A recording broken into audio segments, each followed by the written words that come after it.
Malam itu, angin berhembus pelan, membuat dedaunan di halaman rumah kecil itu bergetar. Lampu jalan berkedip-kedip, seolah kehilangan daya. Di depan rumah, seorang gadis kecil bernama Mira 8 tahun, berdiri dengan mata terbelalak. Sebuah boneka tua tergeletak di depan pintu rumahnya. Wajahnya lusuh, pakaiannya kotor, dan matanya besar serta hitam, seolah menatap langsung ke arah Mira. Mira menoleh ke kiri dan kanan. Jalanan sepi, tidak ada orang. Dengan hati-hati, ia mengambil boneka itu dan mengangkatnya ke dekat wajahnya. Boneka siapa ini? Gumamnya pelan, tanpa berpikir panjang. Ia membawa boneka itu masuk ke dalam rumah. Saat pintu tertutup, sesuatu yang aneh terjadi. Mata boneka itu bergerak sedikit, tersenyum samar. "Rentasnya," bisikan di tengah malam. Jam digital di meja Mira menunjukkan 2:33 menit dini hari. Di dalam kamarnya yang gelap, Mira tidur dengan nyenyak. Di sampingnya, boneka tua itu tergeletak diam. "Henin, namun di antara keheningan terdengar suara bisikan yang lembut dan menyeramkan.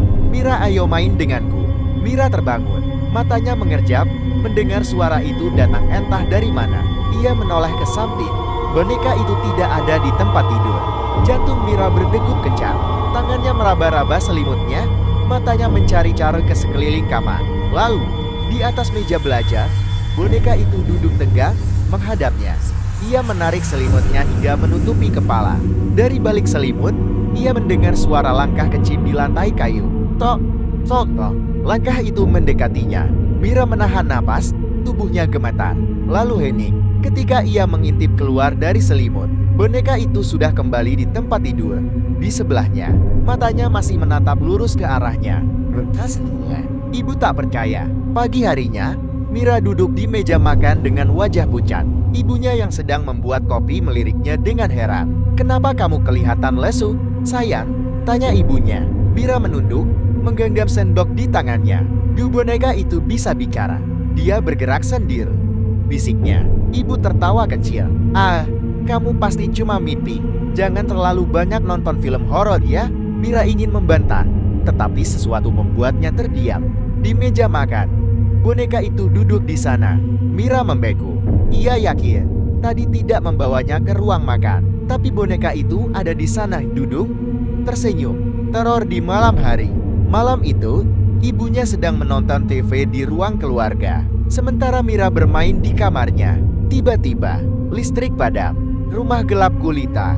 Dari dalam kamar, Mira berteriak ketakutan.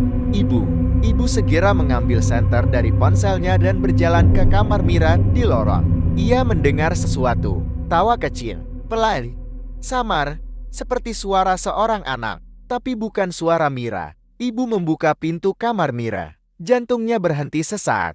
Mira berdiri di sudut ruangan, membelakangi pintu.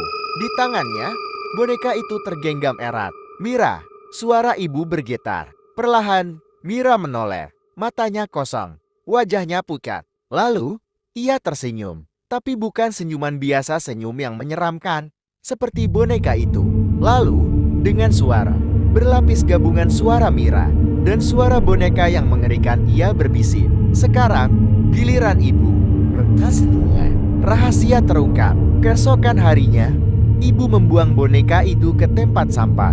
Ia menatapnya sejenak, lalu masuk ke rumah dengan napas lega. Namun, saat masuk ke ruang makan, boneka itu sudah duduk kembali di atas meja. Ibu membeku, matanya membelalak. Dengan tangan gemetar, ia segera membuka laptop dan mencari informasi tentang rumah mereka. Saat mencari arsip berita lama, ia menemukan artikel dengan foto rumah mereka di masa lalu. Judulnya membuat bulu kuduknya meremat. Gadis kecil penghuni sebelumnya hilang secara misterius, hanya meninggalkan sebuah boneka. Ibu menutup laptop dengan cepat, jantungnya berdegup kencang. "Ya Tuhan, kita harus pergi dari sini." Rentasnya. Ketukan di malam terakhir. Malam itu, jam menunjukkan 3 dini hari. Rumah sunyi. Tiba-tiba, terdengar suara ketukan di pintu depan. Tok, tok, tok. Ibu membuka matanya. Ketukan itu terdengar lagi. Tok, tok, tok. Ibu menelan ludah. Dengan langkah hati-hati, ia berjalan ke pintu dan mengintip melalui lubang intip. Tidak ada siapa-siapa. Ia menghela napas lega. menganggap itu hanya imajinasinya. Namun, saat ia berbalik, Mira sudah berdiri di belakangnya. Mata Mira kini hitam pekat, seperti boneka itu. Senyumnya lebar, wajahnya kosong. Dengan suara berlapis, ia berbisik, "Sekarang, aku sudah menjadi bagiannya." Layar gelap, suara tawa boneka menggema di seluruh rumah. Thank you for watching.